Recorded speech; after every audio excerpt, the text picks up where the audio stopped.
Bharatiya Janata party की विजय यात्रा निकल चुकी है। हरियाणा में जीत के बाद भारतीय जनता पार्टी अपनी पूरी ताकत लगा दी है। भारतीय जनता पार्टी ने महाराष्ट्र के चुनाव और झारखंड के चुनाव पे बिहार के कद्दावर नेता, किसान मोर्चा के पूर्व अध्यक्ष और भारतीय जनता पार्टी के प्रवक्ता अखिलेश जी अभी मुंबई से जुड़ रहे हैं फाइनल पोस्ट के साथ। अखिलेश जी, बहुत बहुत स्वागत है आपका फाइनल पोस्ट के चैनल पे। जी धन्यवाद।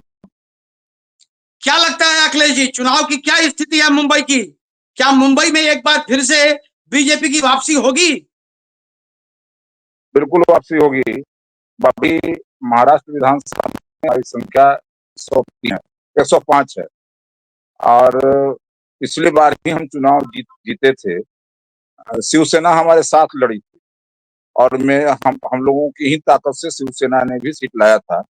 महाराष्ट्र की जनता ने एनडीए को महाराष्ट्र में गठबंधन बहुमत दिया था, लेकिन उन्होंने हम लोग बीजेपी के साथ धोखा किया।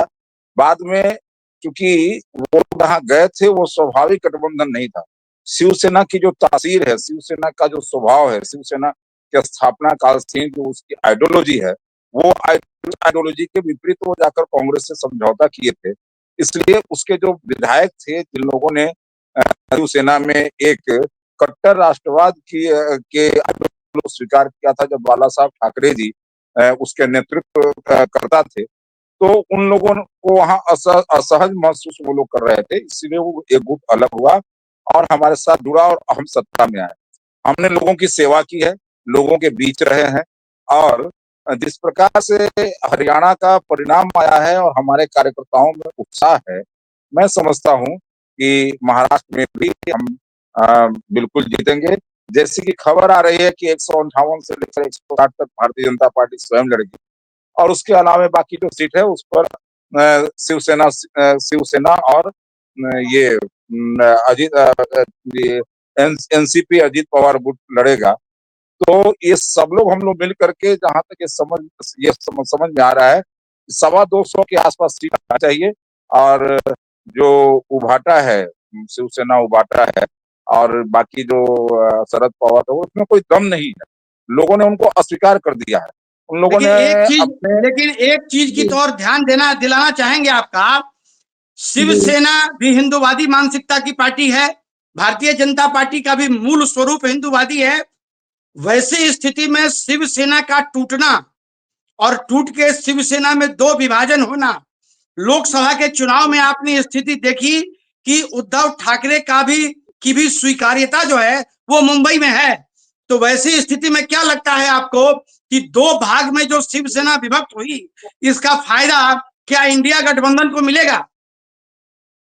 देखिए, एक बात मैं बता दूं, लोकसभा में थोड़े कुछ भ्रम की स्थिति थी और उस समय में इन लोगों ने जिस तरह का फेक नैरेटिव पूरे देश के अंदर फैलाया था, उसका कुछ असर महाराष्ट्र में जरूर हुआ।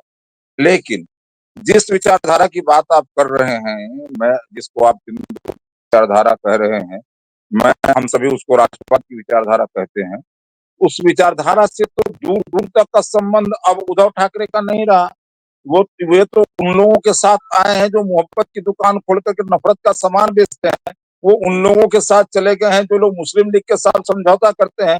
ये उन लोगों के साथ चले गए हैं जो बीच सड़क पर बीफ पार्टी करने वालों के साथ अपनी पदयात्रा करते हैं।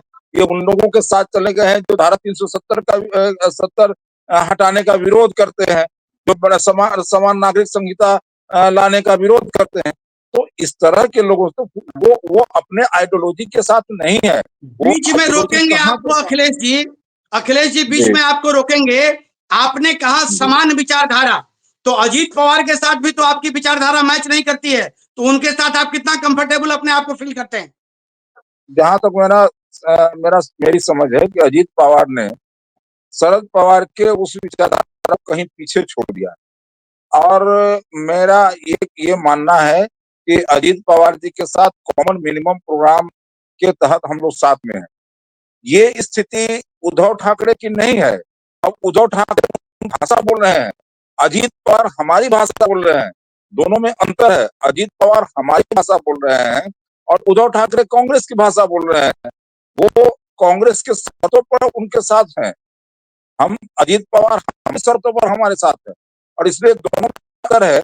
और इसलिए हम मान के चलिए कि जिस प्रकार से वो लोग उन लोग, और मैं तो एक बात बता रहा हूँ कि अभी जो उन लोगों के बीच गठबंधन अगर हो भी जाए, तो मन के अंदर ऐसा मनमुटाव है कि वो जमीन ग्राउंड लेवल पर आते आते वहां पर वो मतलब फलीभूत नहीं होगा। मैं मैं अभी मुंबई में सांता क्रूज में हूँ, बांद्रा के तरफ मैं काम कर रहा हूँ।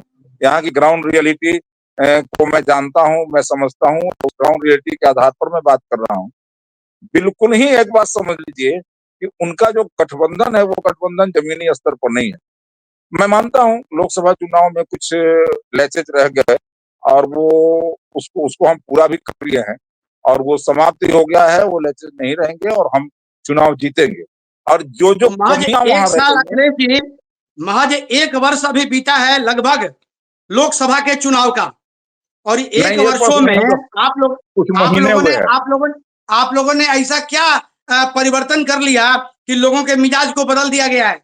नहीं, लोगों के मिजाज को नहीं, मैं ये कह रहा था ना कि कुछ ना कुछ हम लोगों ने उस चुनाव के स्ट्रेटेजिकल पार्ट में, जो चुनाव लड़ने का जो स्ट्रेटेजिकल पार्ट होता है, या फिर जो उसका उसकी तैयारी होती है, वो कहीं ना कहीं भूल। जब व्यक्ति सुधार कब करता है? जब उससे गलती हो जाती है। तो जो गलती हो गई है वो बात समझ में आ गई है, और वो जब समझ में आ गई है तो उसको उस एरर को हम लोगों ने रिमूव कर दिया है, और इसलिए अच्छा अब अखिलेश जी, एक चीज हमें बताइए, आपने कहा गलती होती है सुधारने के लिए, तो क्या ऐसी भी संभावना आपको दिख रही है, चूंकि इंडिया गठबंधन में भी बहुत उठापटक की स्थिति चल रही है और अभी तक सीटों का बंटवारा नहीं हुआ, कुल मिला के आपके यहाँ भी स्थिति अभी वही है कि पूर्ण तरीके से सीटों का बंटवारा नहीं हुआ, तो क्या ये भी परिस्थिति बन सकती है क्या कि उद्धव ठाकरे एक बार फिर से भारतीय जनता पार्टी के साथ आ जाएं? नहीं, ऐसी परिस्थिति अभी तो नहीं है। मैं एक बात जरूर कहना चाहता हूँ कि अभी हमारे यहाँ कोई उठापटक नहीं है। कौन कितना सीट लड़ेगा ये तय हो चुका है, और कोई नकारात्मक बयान ना ही अजीत पवार जी का आया और ना ही संजय जी का आया। बिल्कुल ही ये तय हो गया है। ये अपनी अपनी पार्टी में जो उम्मीदवारी तय करने की प्रक्रिया होती है, जो उसमें है, उस सीटें ऐसी होती हैं, इसमें थोड़ा सा विचार करना पड़ता है, समय लेना पड़ता है। ये इस स्थिति में है। और हमारे तो हम सबसे पहला घोषणा महाराष्ट्र के उम्मीदवारों का हमारी पार्टी के द्वारा किया गया, और हमने घोषणा किया है। और एक बात समझ लीजिए, चुनाव में जो जो करना रहता है वो सब हमारा काम हो चुका है, और बड़ी मजबूती के साथ हम लड़ रहे हैं। और आपको मैं विश्वास दिलाना चाहता हूँ कि चुनाव हम जीतेंगे, पूर्ण बहुमत के साथ जीतेंगे। और पूर्ण बहुमत ही नहीं होगा, अप्रत्याशित परिणाम होगा महाराष्ट्र के अंदर। और इस बार उद्धव ठाकरे जी की दुकान बंद होने वाली है, और दुकान आगे चलने उद्धव वाली नहीं है, ठाकरे जी की उनकी दुकान बंद होने वाली है। लगता है कि जी। हरियाणा के रिजल्ट से आप लोगों का जो एनर्जी है वो एनर्जी लेवल थोड़ा बढ़ा हुआ है। एक बात मैं आपको बता देना चाहता हूँ, भारतीय जनता पार्टी चुनाव को 5 वर्षों तक चुनाव लड़ती है। वो चुनाव में केवल चुनाव नहीं लड़ती है, और हम चुनाव में उत्साह के साथ, चुनाव में प्रतिबद्धता के साथ, और चुनाव में फुल स्ट्रेटेजी के साथ हम चुनाव के मैदान में उतरते हैं। और हमारे पास कार्यकर्ताओं की फौज है, हम संगठन के माध्यम से लड़ते हैं।